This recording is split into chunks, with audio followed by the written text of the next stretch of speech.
क्रोध नहीं, थोड़ा सा जो चेहरा प्रथम दिन आए थे, सुबह आए थे, जो चेहरा खिलखिला रहा था वो चेहरा शाम को भी खिलखिला रहा था। दूसरे दिन सुबह भी वो चेहरा की प्रसन्नता वही थी। दूसरे दिन शाम को भी पूछा गया तो वही जवाब मिला।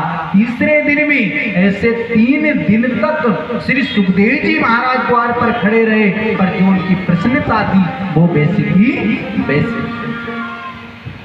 कोई चेहरे पर क्रोध नहीं आया। और चौथे दिन स्वयं राजा जनक को आना पड़ा।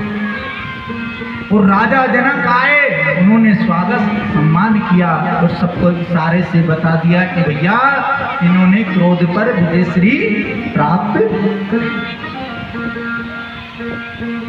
आगे जाकर बड़ी सुंदर दास दासियां लगे हुए थे, कोई चवर ढुला रही थी, कोई तांबुल दे रही थी, कोई आलिंगन कर रही थी, पर इससे कोई लेना देना नहीं था। इससे श्री सुखदेव जी महाराज कोई लेना देना नहीं, कोई चवर डुला रही, कोई तांबुल दे रही श्री सुखदेव जी महाराज को, पर उस पर ध्यान नहीं गया। वो तो राजा जनक के पास गए और राजा जनक को हाथ जोड़कर एक ही निवेदन करा कि मेरे पिता ने आपके पास भेजा है, कुछ श्रीमद् भागवत कथा के श्लोक है वो हम सुनाएं।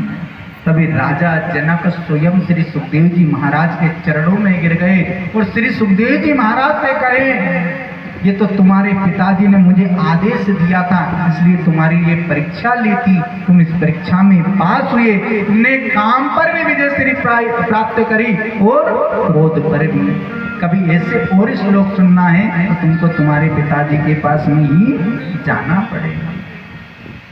तो सज्जनों, श्री सुखदेव जी महाराज वापिस आए, प्रणाम पिताजी को करा और पिताजी से श्रीमद् भागवत कथा की ये 18,000 श्लोक श्रवण करे।